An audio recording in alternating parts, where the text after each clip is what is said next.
여기는 판문점. 이른바 돌아오지 않는 다리를 건너 푸에블로 호승무원 82명이 돌아왔습니다.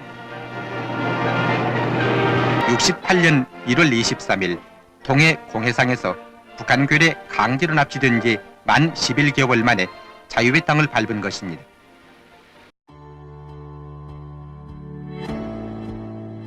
The USS Pueblo is once again gaining attention with the upcoming second ever US-North Korea summit just less than 2 weeks away.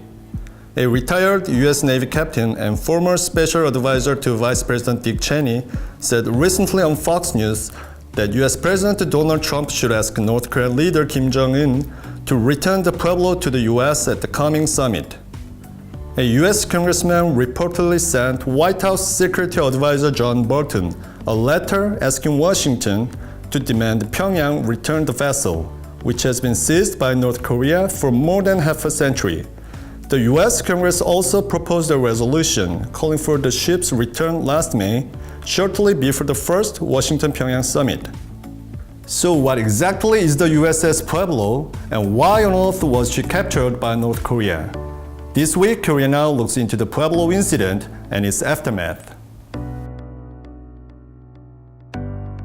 On January 23, 1968, the USS Pueblo, attached to Navy intelligence as a spy ship, was attacked and captured by North Korean forces in the East Sea. This is known today as the Pueblo incident, or alternatively as the Pueblo crisis, and regarded as an indelible disgrace in US Navy history. One US sailor died in the attack, and the remaining 82 crew members were detained along with the ship.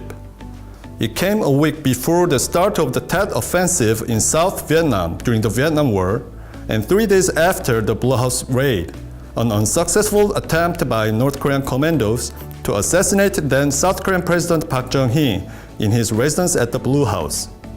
Despite overwhelming US military superiority over North Korea, it was unable to secure the rapid release of the crew or the vessel.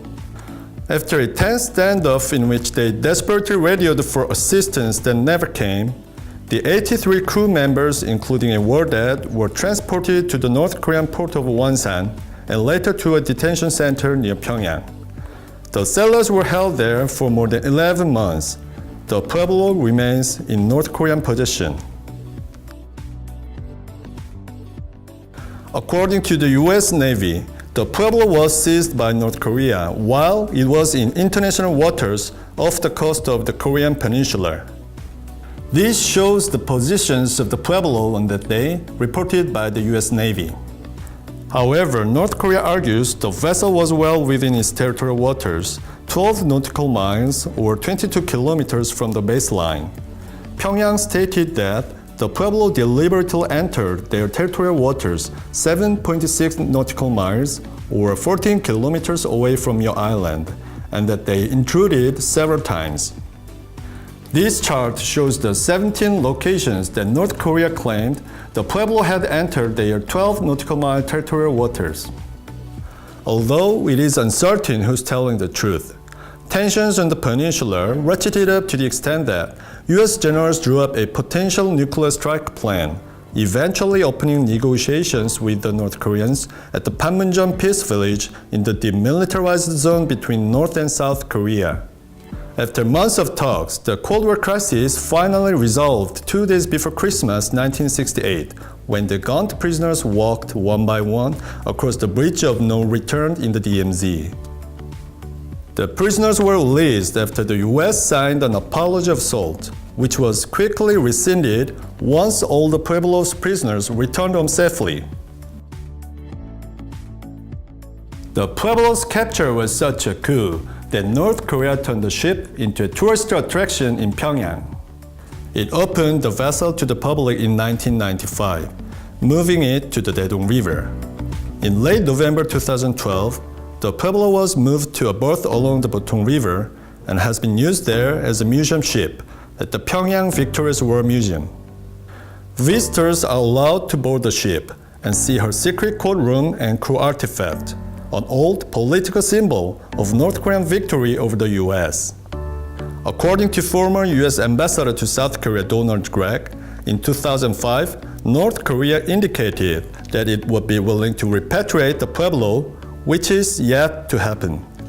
The Pueblo is the only ship of the US Navy still on the commissioned roster currently being held captive.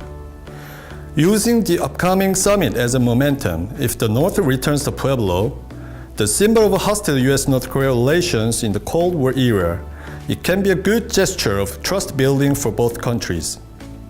However, some critics say Washington will not demand the return of the still commissioned Navy vessel, in that it can decrease the momentum for the denuclearization of North Korea.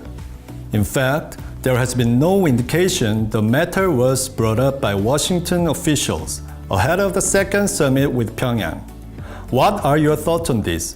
Please let me know with your comments below. Thank you for watching Korea Now.